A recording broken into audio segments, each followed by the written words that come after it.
Hello बच्चों, let's see the question. कहता है कि सेशन में paranitrophenol is stronger acid than ऑर्थोनाइट्रोफिनोल।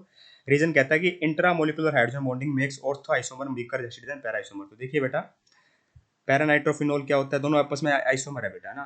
ये मेरा फिनोल बनाया बेटा मैंने, पैरा पे नाइट्रो लगा दो, ये मेरा पैरानाइट्रोफिनोल है बेटा। ठीक है, ये मेरा पैरानाइट्रोफिनोल है। और ऑर्थोनाइट्रोफिनोल क्या होता है बेटा, मेरा ये ऑर्थोनाइट्रोफिनोल होता है।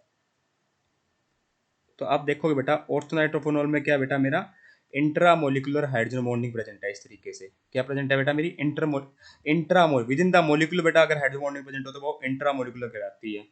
ठीक है, यहाँ पे क्या है बेटा, मेरी इंटरमोलिकुलर हाइड्रोजन बॉन्डिंग प्रेजेंट होती है। कैसे बेटा, इस तरीके से। ये मेरा NO2 हाइड्रोजन बॉन्डिंग का मतलब क्या है बेटा, electrostatic attraction between the hydrogen and the electronegative atom, है ना। तो इस तरीके से बेटा, ये मेरी इंट्रामोलिकुलर हाइड्रोजन बॉन्डिंग प्रेजेंट है। आप ध्यान से देखिए बेटा, यहाँ पर इंट्रामोलिकुलर हाइड्रोजन बॉन्डिंग है, यहाँ पे भी इंट्रामोलिकुलर हाइड्रोजन बॉन्डिंग है। यहाँ क्या है बेटा, मेरी इंटरमोलिकुलर सॉरी इंट्रा कह रहा हूँ, यहाँ पे ये दोनों इन दो दो डिफरेंट मोलिक्यूल्स के बीच में बेटा, सेम कंपाउंड के। ठीक है, और ये इंटरमोलिकुलर है बेटा, और ये क्या है बेटा, मेरी इंट्रामोलिकुलर है ना। तो यहाँ पे देखिए बेटा, हमें देखनी है एसिडिटी की बात करते हैं।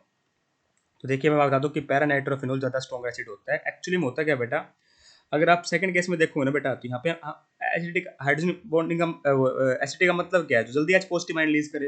बेटा तो होता क्या है, ये फटाफट से जो मेरा इंट्रा वाला है ना, फटाफट से NO2 के साथ हाइड्रोजन बॉन्डिंग शो कर लेता है विद इन द मॉलिक्यूल। और विद इन द मॉलिक्यूल कोई भी रिएक्शन क्या होती है बेटा, मेरी फास्ट होती है।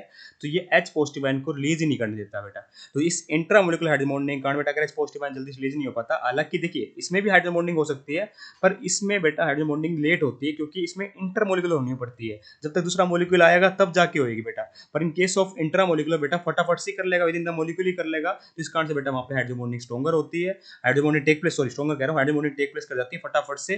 तो एच पॉजिटिव आयन को रिलीज नहीं करने देता, पर इंटर केस में ये पॉसिबल है। तो मैं क्या कहूंगा बेटा, कि पैरानाइट्रोफिनोल ज्यादा स्ट्रॉन्गर एसिड है, जो जल्दी एच पॉजिटिव आयन रिलीज करेगा वो ज्यादा अच्छा एसिड माना जाता है। तो इसका मतलब स्टेटमेंट परफेक्टली करेक्ट है। रीजन कहता है कि intramolecular hydrogen bonding makes ortho isomer weaker acid than. बिल्कुल बिल्कुल सही बात लिखी हुई है बेटा, क्योंकि इंट्रामोलिकुलर हाइड्रोजन बॉन्डिंग होने के कारण वो एच पॉजिटिव आयन को रिलीज नहीं कर पाएगा, तो वो वीक एसिड हो जाएगा। तो असेसन भी सही है, रीजन भी सही है, रीजन करेक्ट एक्सप्लेनेशन भी दे रहा है। इसका मतलब मैं ऑप्शन नंबर 1 को टिक कर दूंगा बेटा, क्योंकि दोनों ही करेक्ट है और रीजन करेक्ट एक्सप्लेनेशन भी दे रहा है। तो सेट 2 3 4 हो गए बेटा out. I hope you understand the answer. Option number 1 is perfectly correct here. Thank you so much.